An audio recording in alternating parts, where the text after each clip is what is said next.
Bonjour à tous. Aujourd'hui, petite présentation de, de couteaux, enfin des couteaux des pays. Bien sûr, c'est tout ce que je possède, hein.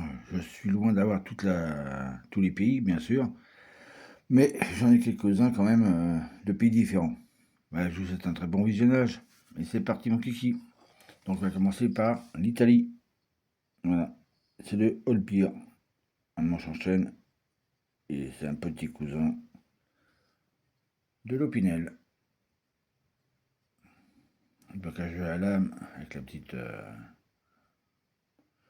barre là qui tient la lame en position ouverte et sécurisée en position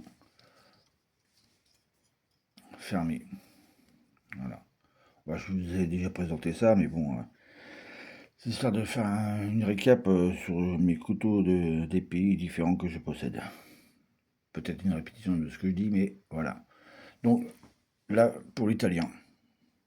Ensuite, on va passer au Portugal. C'est un José da Cruz, manche en olivier avec trou d'insectes.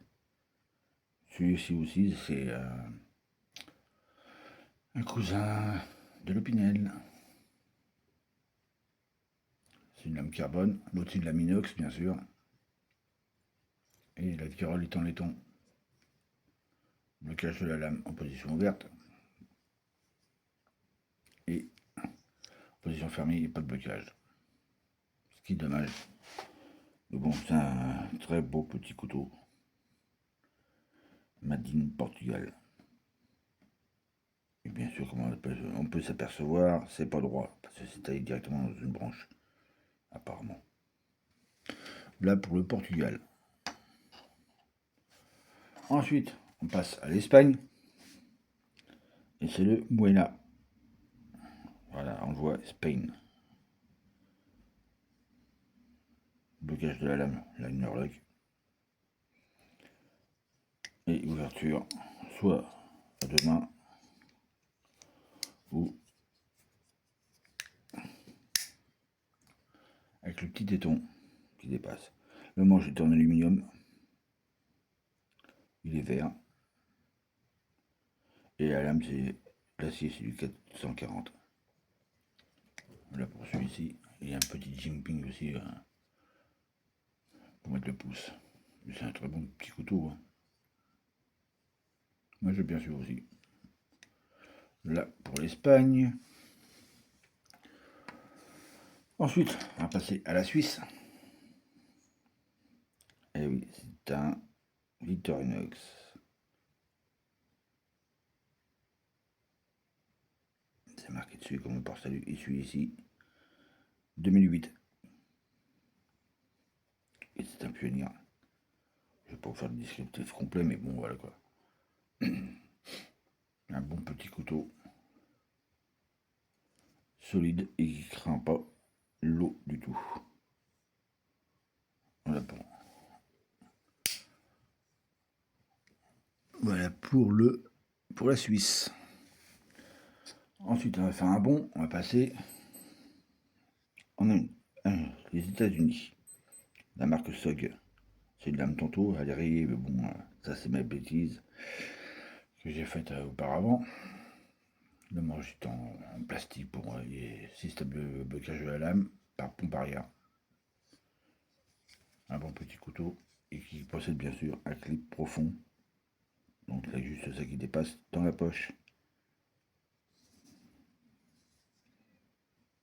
Par contre la lame, la scie de la lame, je sais pas ce que c'est.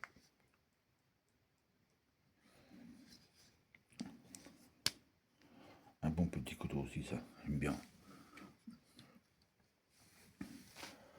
Ensuite on va passer à l'Allemagne, la marque Booker.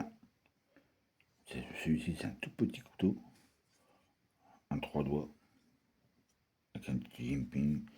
Le blocage de la lame par ma Framlock, je crois que c'est ça, hein. Dites-moi si je me suis trompé. Et là c'est utilisé, c'est la US8. Et bien sûr il possède un petit clip. Une petite dragonne avec une tête de mort. Et ça c'est fluorescent quand on l'éclaire. Je le trouve sympa celui-là.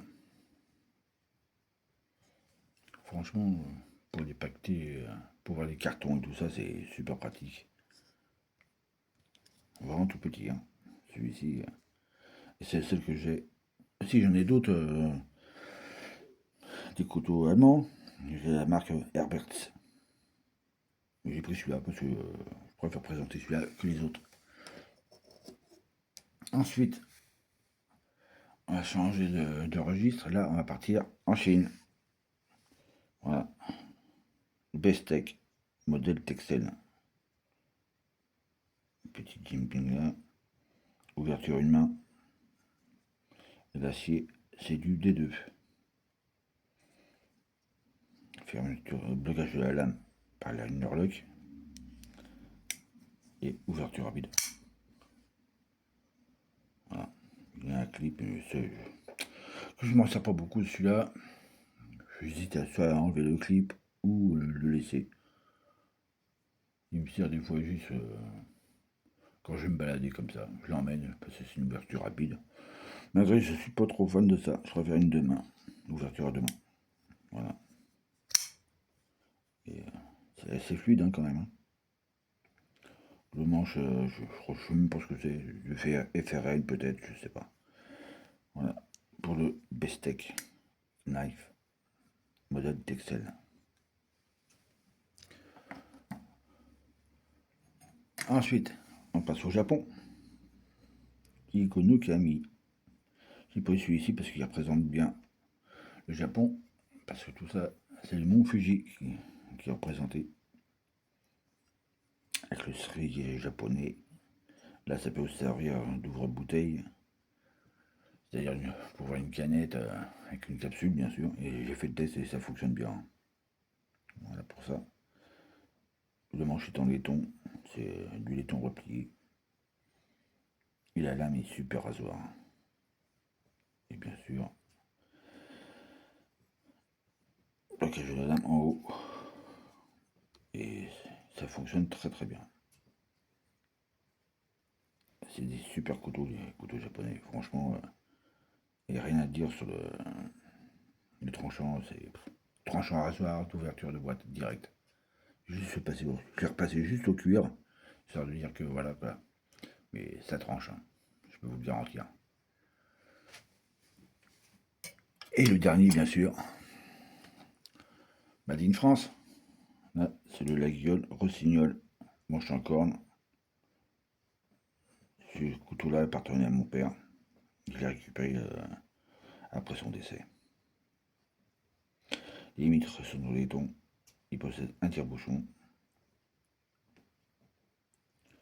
Un beau petit guillochage, là, j'adore.